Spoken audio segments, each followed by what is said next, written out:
요즘으로 말하면 아주 최상의 도시였어요. 왜냐하면 이 다 동서양의 물물이 이렇게 교육이 되면서 너무나 풍성한, 너무나 발전하는 도시였어요. 그래서 로마가 가장 자랑하는 도시 중에 바로 이 고린도가 속해 있었다는 것입니다. 그런데 이 물질적으로만 발전을 하는 게 아니라 이 좀 학문적으로나 정신세계라고 할 수 있는 이 철학적으로도 엄청나게 발전하는, 타 지역이 따라올 수 없을 만큼 이런 지역에 교회가 세워지게 됩니다. 그런데 그러다 보니까 여기에 세워진 고린도 교회는 타 지역에 비해서 영적으로도 남다른 사고를 가지고 있고 남다른 깊이를 가지고 있어요. 그래서 고린도서를 보면 이 영적인 은사들 또 이런 영적인 세계의 부분들이 굉장히 깊이 있게 강조가 됩니다. 이게 얼마나 놀라운 교회였고 영적인 깊이를 가진 그런 교회였는가. 여러분, 철학을 우리가 시작하면 대부분 대학을 1학년 가면 가장 많이 공부하게 되는 게 이 본질적인 질문이라 그래서 나는 누구인가? 이거 공부하잖아요. 이 고린도도 마찬가지였어요. 나는 누구인가? 우리는 누구인가? 그래서 이런 질문을 하고 답을 하는, 그래서 그들은 신들을 흉내내면서 살았는데 바울은 이들에 대해서 나는 누구냐? 우리는 누구냐에 대한 본질적인 성경을 통한 답을 제시하고 있습니다. 첫 번째, 우리는 하나님의 일꾼인 동시에 하나님의 비밀을 맡은 자다라고 하는 것입니다. 우리 한번 따라 하시겠습니다. 우리는 하나님의 일꾼인 동시에 하나님의 비밀을 맡은 자다. 아멘. 네, 그리스도인들은요 굉장히 철학적으로 발전한 삶을 살다가 보니까 그 자체가 즐거움이었어요. 철학하는 즐거움, 신들을 흉내내고 신들의 이야기를 하고 그들이 엄청나게 많은 신전들을 세워놓고 거기에서 향락을 즐겼다는 것입니다. 물질적으로 풍요할 뿐만 아니라 정신적으로 풍요한. 요즘 우리나라는 이제 애완동물을 기르는 쪽으로 풍요해졌다고 말한다면, 어제도 저희가 이제 잠깐 가다가 깜짝 놀란 것 뭐냐면 우리 교육자들끼리 이제 가다가 어떤 분이요, 이 강아지가 아니에요. 이 멍멍이는 주인만큼이나 등치가 커요. 엄청나게 큰 거예요. 근데 그 자매가 이걸 등에다 지고 가느라고 허리도 펴고 막 얼마나 행복에 겨운 모습으로 이 강아지 아니에요. 그 자매보다 커면 컸지 작진 않아. 그걸 왜 그렇게 지고 가느라고 애를 쓰는지. 제가 이 말씀 드린 이유는 오늘날 우리는 이런 것을 즐기지만 고린도시는 신들의 흉내를 내는 걸 즐겼어요. 신들의 문화를 즐기는 거예요. 아침에는 무슨 신의 옷을 입고 나와서 축제를 벌입니다. 점심에는 또 무슨 신의 옷을 입고 나와서 시민들이 막 축제를 벌여요. 저녁에는 또 이러면서 이 축제를 즐기는. 그러니까 이런 도시에 사람들이 아쉬울 게 뭐가 있겠어요. 그런데 여기에 문제는 뭐냐, 여러분? 영적으로는 갈급하게 마련이에요. 우리나라도 지금 많이 풍요해지지만 우리가 영적으로는 엄청나게 갈급해가는 시대에 살고 있어요. 할렐루야. 그래서 기독교의 역할이 중요한 거예요. 복음이 전해질 수밖에 없습니다. 여러분 한번 실험 삼아서라도요, 기독교 채널 옆에 있는 다른 채널들 한번 보세요. 불교 방송도 보고요, 원불교 이런 데도 한번 보시고, 하여튼 이상한 데도 좀 보세요. 근데 빠지지는 마세요. 아멘. 예, 빠지지는 말아야 돼요. 근데 거기에 보면 제가 안 빠질 비결을 알려드릴게요. 그들만의 잔치를 해요. 그분들도 얘기 들어보면 좋아요. 맞는 말이에요. 근데 거기 하나님이 안 계시. 예, 여러분 원불 이런 데 아시죠? 거기도 마찬가지예요. 다른 채널 가면 또 있어요. 그런데 하나님의 안개에서. 그러니까 인간적으로 좋은 얘기네요. 마음을 편하게 하자, 뭐 우리가 더 즐겁게 살자, 뭐 지금 뭐 걱정할 때가 아니다. 근데 여러분, 왜 그것이 인간적으로 이야기한 뒤에 공허하게, 그래서 인간적으로 우리가 어떻게 할 것인가에 대한 얘기들을 많이. 그런데 딱 한 가지가 비어 있어요. 하나님이 우리를 지키시고, 할렐루야, 하나님이 우리에게 복을 주신다는 내용이 빠져 있어요. 고린도 교회가 그렇게 엄청난 자신들만의 문화를 축적해 갔지만, 바울이 여기에 가서 복음을 전하고 그리고 2년, 3년에 걸쳐진 제자 양육을 하는 동안 고린도 교회가 세워지게 되는 거죠. 그리고 이 고린도 교회가 세워질 때에 얼마나 감격과 감동이 컸겠습니까? 그런데 또 하나의 문제가 발생해요. 항상 하나님의 은혜와 역사가 일어나면, 지난번에 제가 말씀을 드렸죠. 나는 게바에게 속하였다.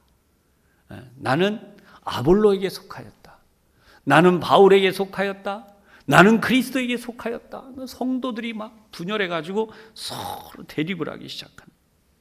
그래서 바울이 이러한 문제를 해결하기 위하여 오늘 성경 4장의 1절에 이렇게 1절과 2절을 기록해 놓았죠. 여러분, 1절과 2절을 같이 우리 함께 봉독하십시다. 시작. 사람이 마땅히 우리를 그리스도의 일꾼이요 하나님의 비밀을 맡은 자로 여길지어다. 그리고 맡은 자들에게 구할 것은 충성이니라. 아멘. 이 부분도 제가 설교를 해서 여러분들이 잘 이해하고 계실 줄 알아요. 다시 한번 기억을 떠올리기 위해서 설명을 하겠습니다. 사람이 마땅히 우리를 그리스도의 일꾼이요 라고 할 때, 여기 우리라고 하는 건, 우리는 당연히 이 성경에 지금 등장하고 있는 앞에 3장에 나오고 있는 이 게바, 아볼로, 바울, 이들을 가르치는 말이에요. 우리는 그리스도의 일꾼이다. 그리고 우리는 하나님의 비밀을 맡은 자다. 이렇게 이야기하는 거예요. 그러면서 강조된 게 뭐냐? 맡은 자들에게 구할 것은 충성이다 라고 이렇게 했어요. 여러분, 일꾼이라고 하면 여러분 나름대로 다양한 생각을 하실 수 있어요. 제가 어릴 때만 해도요, 제가 남대문을 이렇게 지나가면, 서울역 거기나 남대문을 지나가면 지게꾼이라고 하는 분들이 기다리고 있었어요. 지게꾼, 지게를 딱 대놓고, 좀 더 하면 소달구지도 있었고요. 근데 지게꾼이라고 하는 분들이 있다가 시장에서 물건 사는데 못 가져가잖아요, 그죠? 그러면 그분에게 돈을 드리면 물건을 다 이렇게 지고는, 버스가 지금처럼 자주 오질 않아요. 막 오면은 막 달려가서 그냥 지게로 그냥 확 가지고 짐을 다 들여놔주고 탈 수 있게끔 해주고 떠나는. 여러분, 이 일꾼, 달구지 모는 분들도 마찬가지예요. 그러니까 이렇게 일꾼들이라고 하는 개념이 존재하는데 각자 일꾼이란 개념이 있다는 거예요. 근데 이 성경에 등장하는 일꾼은 원어의 의미를 보면 어떻게 됐냐? 설명을 해드린 적이 있습니다. 떠오르실 거예요. 휘페레테스라고 하는 단어예요. 이 휘페레테스라고 하는 단어는 휘퍼라는 단어와 그리고 페레테스라고 하는 단어가 합쳐진 거예요. 이 휘퍼라고 하는 것은 영어로는 under, 그래서 아래쪽이에요. 맨 밑에 보이지 않는 맨 밑바닥. 그리고 페레테스라고 하는 말은 노를 젓는다라고 하는 뜻을 가지고. 그래서 일꾼은 뭐냐? 맨 밑바닥에서 노를 젓는다. 이것이 원어의 직역이에요. 여러분, 이 부분을 바울이 썼을 때에는 모든 항해하는 배들, 특히 그 고린도시를 오고 가는 엄청난 무역선들을, 또는 그 군인들 타고 있는 전투선들, 경비선들을 그 뭐 한 300명, 400명 막 태우는 이 배들이요, 무엇으로 움직였느냐? 돛도 세우지만 제일 큰 동력은 뭐였나? 노를 젓는 거예요. 노를 젓는 인원이요, 그 안에서 100명, 200명이 돼요. 근데 이 노를 젓는 사람들의 신분은 대부분 노예들입니다. 그리고 이 노 젓는 사람들은 가장 여러분들이 쉽게 떠올릴 수 있는 장면은 배너라고 하는 영화를 보면 이게 실감나게 나오죠. 쇠고랑 이 쇠사슬로 다 묶어놓고 노를 젓게 하는 거예요. 앞으로 가라고 북을 막 치면 앞으로 가는 대로 일사불란하게 노를 져야 돼. 뒤로 가도록 노를 져라면 후진하도록 쫙 왼쪽으로 돌면 오른쪽으로 돌면. 그런데 여러분, 이게 중요한 게 속도가요, 평소 같으면 천천히 졌지만 적들이 공격해 오면은 전력을 다해서, 그냥 쉬운 말로 말하면 죽어라 노를 젓는 거예요. 안 저으면 내가 죽으니까 그 배가 와서 옆구리를 치면 배가 깨지면서 침몰해요. 그러니까 죽기 살기로 노를 젓는 거예요. 북길 치는 사람이 빨리 치면 빨리, 천천히 치면 천천히, 앞으로 가라면 앞으로, 뒤로 가라면 뒤로 가. 어떤 이유도 달지 않아요. 나 혼자 천천히 저을 수도 없어요. 그랬다가는 앞뒤 사람의 노하고 부딪혀서 내 노가 같이 다 부러지고 말아요. 그러니까 노를 일사불란하게 지을 수밖에 없어요. 같이 협동해서. 그래서 여기에 오늘도 우리가 2절에 나온 것처럼 맡은 자들에게 구할 것은 충성이니라 라고 하는 것은 바로 그런 의미예요. 맨 배 밑에서 노를 젓는 사람이 누구냐? 그리스도의 일꾼이다. 우리가 그리스도의 몸된 교회, 고린도 교회가 움직여가게 하기 위해서는 우리는 맨 밑바닥에서 노를 젓는 사람, 주의 일꾼이라고 하는 사람들은 바로 이런 것이다.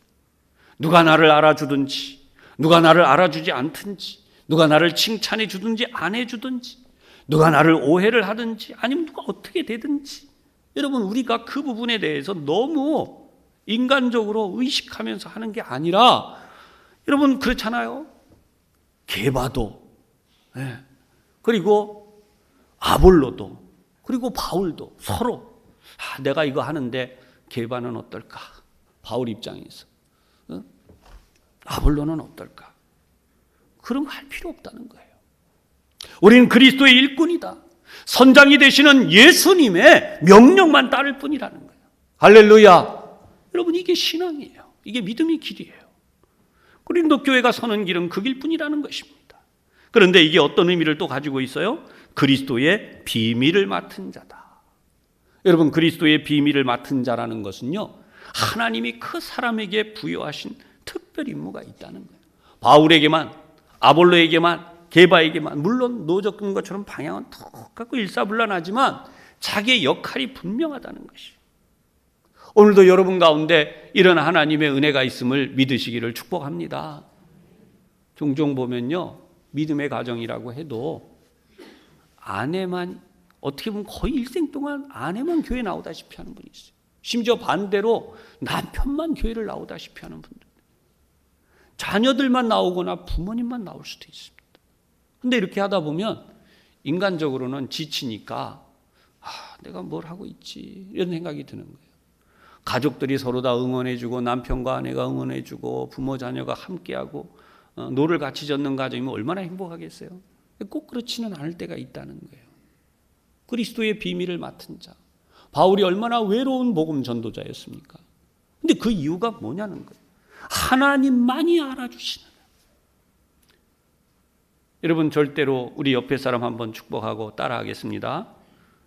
당신은 혼자가 아닙니다. 아멘. 당신 혼자가 아닙니다. 근데 여러분, 이 제목으로 인터넷을 딱 치면요, 엄청나게 많은 글들이 올라와요. 유튜브에도 우리 기독교 아닌 분들이 또 왜 그렇게 그걸 많이 해서 올려놨는지 몰라요. 근데 이 글의 고전이라고 할 수 있을 정도로 빠르게, 그러니까 거의 먼저 이 글을 쓴 분이 누구냐면 정태기 목사님이라는 분이에요.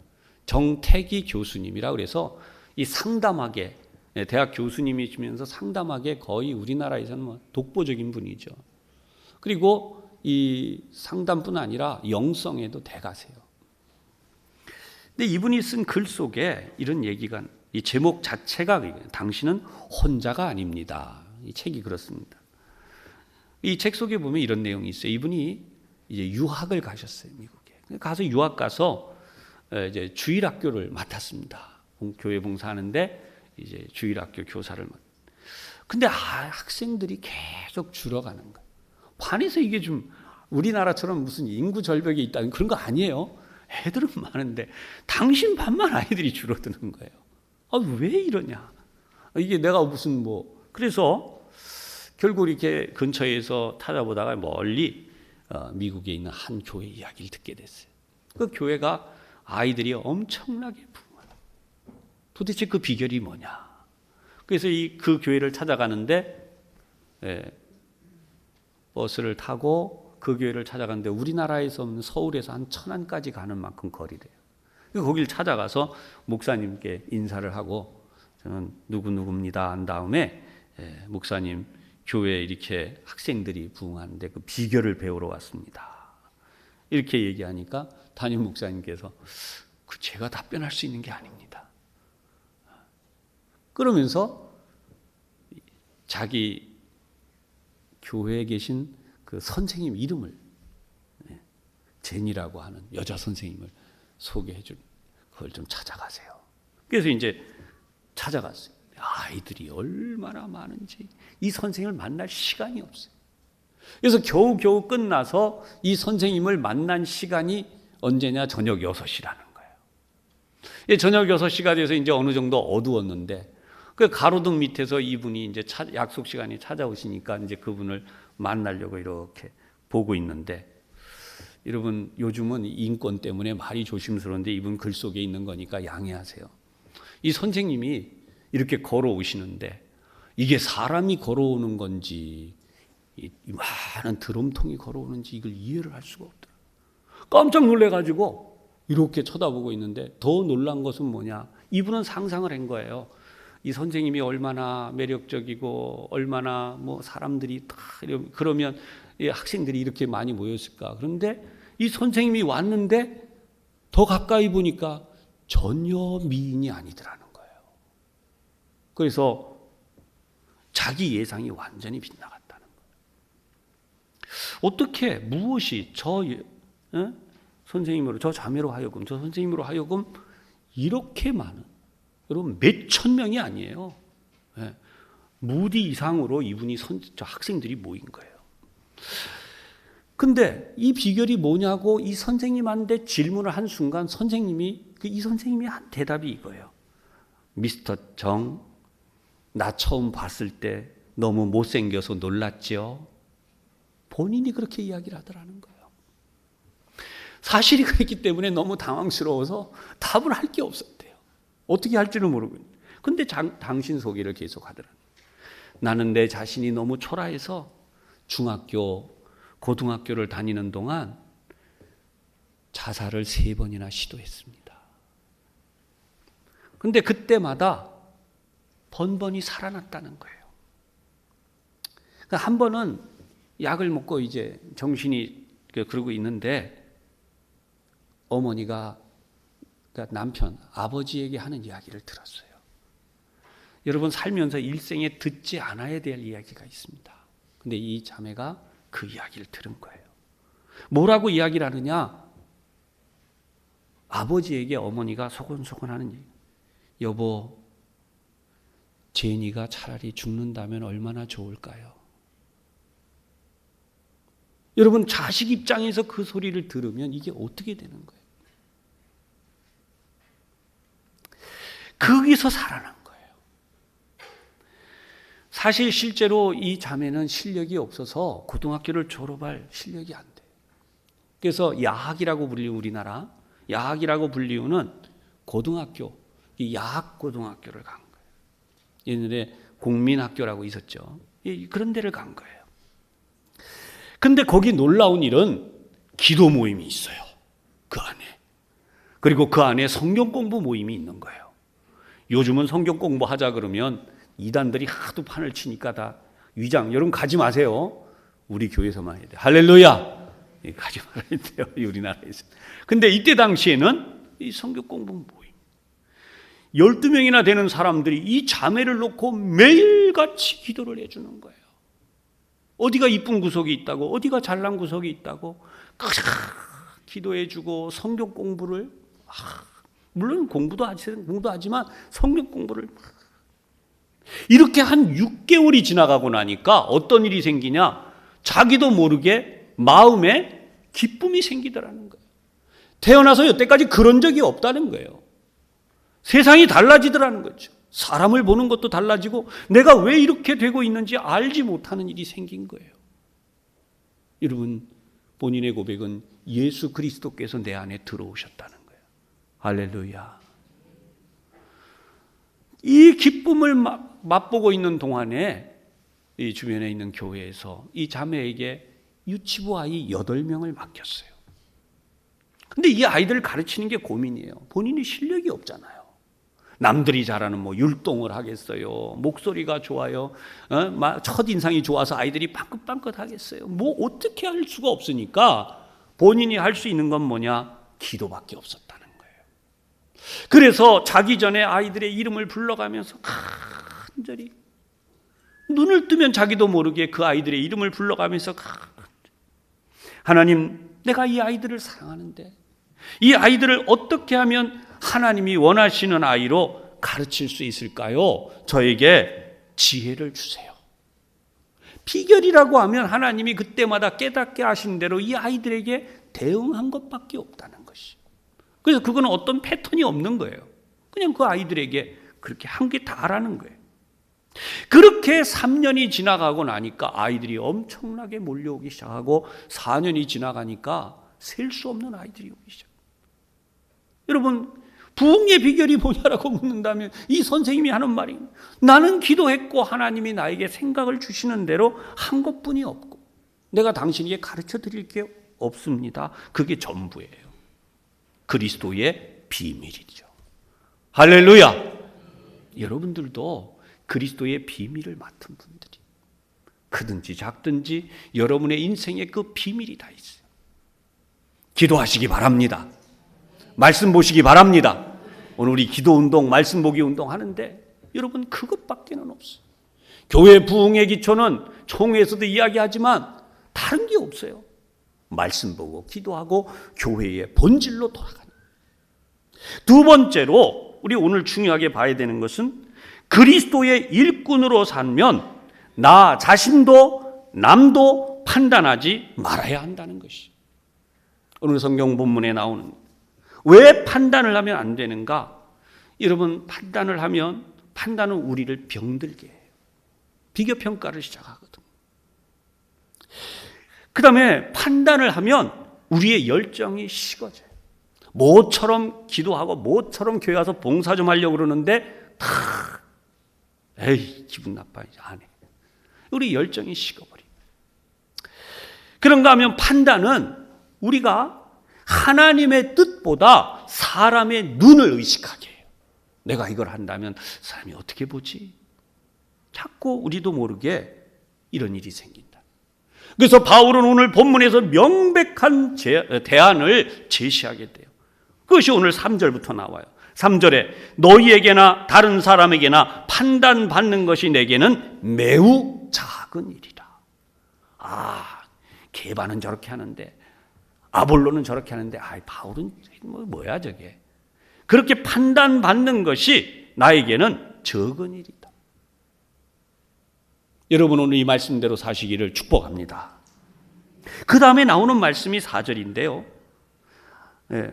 3절 마저 하고요. 3절에 보면 나도 나를 판단하지 않는다라고 다시 나와요. 나도 나를 판단하지 않는다. 여러분, 내가 나를 평가하다 보면 무슨 일이냐? 나 같은 사람이 뭘 하겠어? 내가 뭘 어떻게 하겠다고? 여러분, 사람이 자기 스스로도 차지러지게 돼 있어요. 이거 하지 말아야 된다. 마지막 4절에 나오는 게 뭐냐? 하나님께서 나를 판단하실 때까지 보류하자는 거예요. 여기에는 엄청난 비밀이 있습니다. 여러분, 우리가 처음엔 잘할 수도 있잖아요. 중간에는 못할 수도 있잖아요. 처음에도 중간에도 못했지만 나중에 잘할 수도 있잖아요. 여러분, 하나님은 우리에게 만회할 수 있는 기회를 주세요. 왜 판단해가지고 내가 이미 여기까지 해보니까 틀렸어, 이제 간도. 여러분, 그게 사람이 잘못된 거라는 거예요.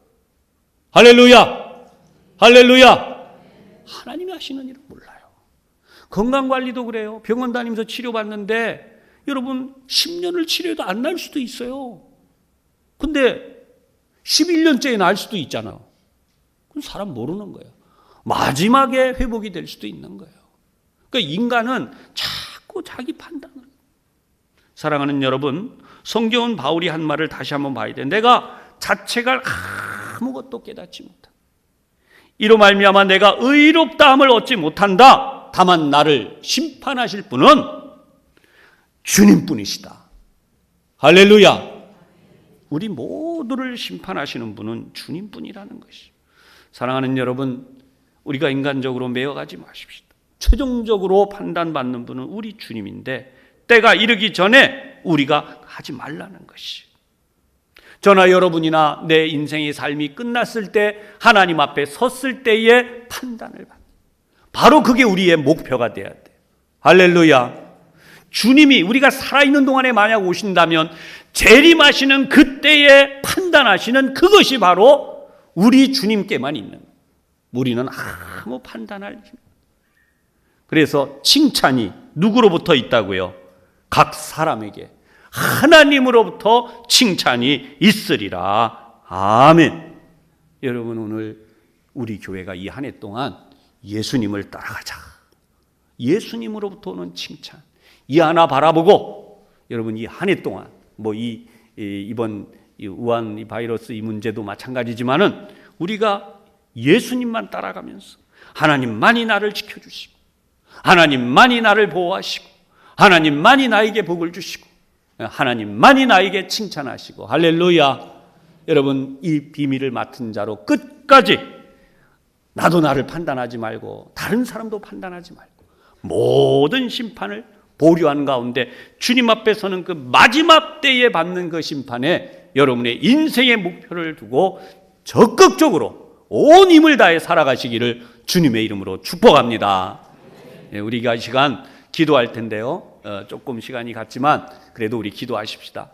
우한 바이러스 문제, 하나님이 나라를 청정적으로 지켜주시고 이번에 이 사태가 지나가고 나면 대한민국을 하나님이 보호하셨다. 우리도 그렇게 고백하는, 그래서 하나님께로 돌아오는 역사가 이 나라 가운데 우리 부천시에 여러분의 가정마다 하나님이 역사하게 하여 주시옵소서. 온 세계가 대한민국을 하나님이 보호하시는 청정국가로 인정하는 역사가 일어나게 하여 주시옵소서. 머리털 하나 상치 않도록 우리의 손자 손녀 어린 자녀들까지 보호하여 주시옵소서. 함께 통성으로 잠시 기도하겠습니다.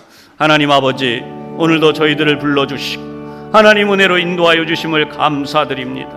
하나님만이 모든 것을 하시는 분임을 믿으며 이제도 하나님 우리가 모든 인간적인 것을 내려놓고 하나님을 의지합니다. 그리스도의 일꾼이요 하나님의 비밀을 맡은 자, 하나님 오늘 우리가 살아갈 때 하나님이 나에게 복을 주시고 왜 내가 잘 되는지, 왜 내가 이렇게 복된 삶을 사는지 알 수 없지만 하나님이 그렇게 해주시고 왜 우리 교회가 이렇게 하나님 은혜로 잘 되고 하나님의 복을 받는지, 우리 하나님의 주시는 은혜와 복을 받는 것 나는 알 수 없지만 그것이 하나님이 주신 복이라는 것을 깨닫는 하나님, 우리 교회에 이런 크고도 놀라운 하나님의 역사가 일어나고 우리 온 교우들의 가정마다 하나님의 이 놀라운 비밀의 역사가 일어나고 하나님, 이 나라 이 민족이 하나님의 이 비밀의 복을 받는 나라가 되도록 하나님 우리 가운데 역사하여 주셔서 하나님의 은혜와 복이 가득한 우리의 삶이 되게 하여 주시옵소서. 주님이 오시기 전까지 아무것도 판단하지 말고 오직 감추인 것을 드러내실 그 하나님 앞에서 의롭다 함을 받으며 잘하였다 착하고 충성된 종이라는 칭찬을 우리 주님께 받고자 우리 모두 최선을 다해 준비하며 예배 때마다 기도 때마다 날마다 우리의 모든 날들을 그렇게 믿음으로 살아가는 우리 모두가 되어져서 우리 하나님께로부터 칭찬을 받는 저희 모두가 되게 하여 주시옵소서.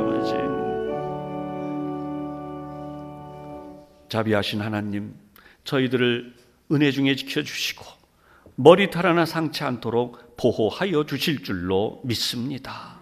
세계에서 가장 청정한 나라로 이 모든 위기 속에도 보호하시는 하나님, 왜 이렇게 되는지 그럴는지 알 수 없지만 그것은 오직 하나님을 믿는 자녀들을 위하여 우리 하나님이 보호자가 되셔서 너희를 지키시는 이시라.